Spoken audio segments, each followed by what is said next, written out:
Hi, I'm Andy Gray, entertainment writer for the Tribune Chronicle, and what I'm making for you today is Cracker Jack Cheesecake.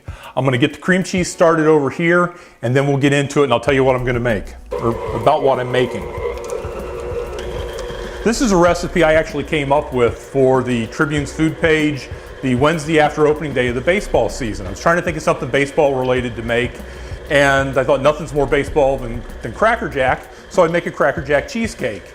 And so instead of a traditional graham cracker crumb crust, I decided to make a crust with popcorn and peanuts. We've got right here about a cup of popcorn and about 3/4 cup of peanuts. I can guarantee you there's a higher peanut to popcorn ratio here than there is in your average bag of Cracker Jacks. To that, I'm going to add about half a stick of butter that's melted. And now you just got to get your hands messy and mix it up. Just get those ingredients in there so everything gets wet. And before I did that, I should have sprayed the cooking spray in the pan, but I didn't. We'll improvise. You want to have the cooking spray in there well so it doesn't stick once it's done cooking. And once it's there, just spoon it in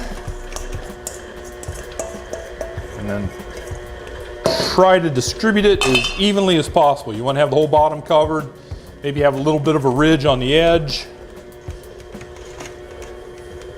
Now the first time I did this, I made it with regular popcorn. I decided to use the Cracker Jack this time. Either with Cracker Jacks or popcorn, I will warn you, when you shred it in the blender or in the food processor, it gives it like a staticky charge and you will have popcorn sticking to you everywhere.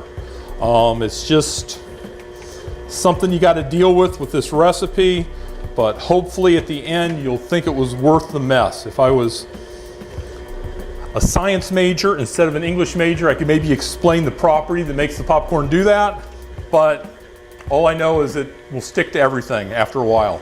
However, using Cracker Jacks this time, which is what I did, it didn't seem to be as staticky, I think, because I was using something that had the caramel coating already on the popcorn. So, our crust is ready. I'll go over here to the cream cheese. You want to whip it till it starts to get fluffy. You're supposed to use 12 ounces of cream cheese for an 8-inch springform pan, which is how I originally did the recipe for.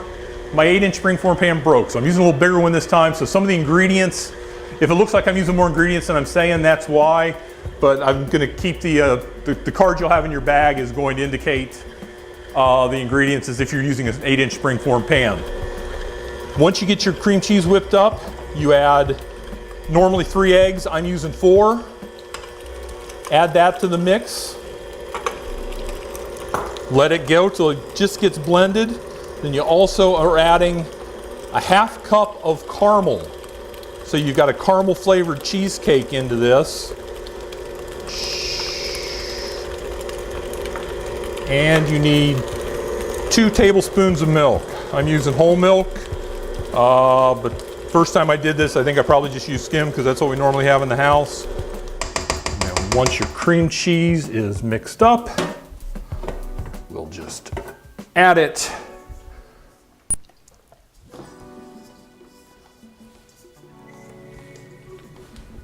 to the thing here.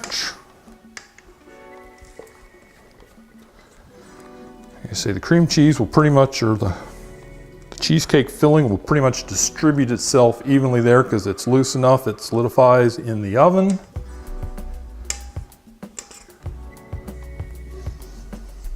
And once it's there, your oven should be preheated at 350 degrees. Rinse off my hands again. Take this and you'll put this in the oven. Normally for the 8-inch version, about 40 minutes. But this time, through the magic of video, we have a finished one already here. we're going to pop the spring form on it, and you can kind of see the basic cheesecake part of this creation. I'm going to move the foil here. Actually, I'm going to leave the foil on because it's a little greasy on the bottom because of all the butter in the crust. Hands off. And to this, what you need to add is a mixture of about a half cup of sour cream and a quarter cup of your caramel. Just add that to the top. Normally, if we were cooking this thing, you're supposed to let it cool for, I think, 15, 20 minutes, about a half hour before you put this topping on top. And then you're gonna refrigerate it for a while before you serve it. But I don't know about you, but I've been working in the kitchen. I'm hungry. I wanna see how this thing came out. So we're gonna cut a slice.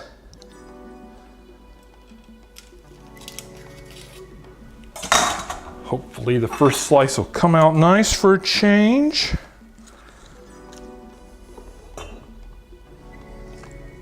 Put that on the plate. We're gonna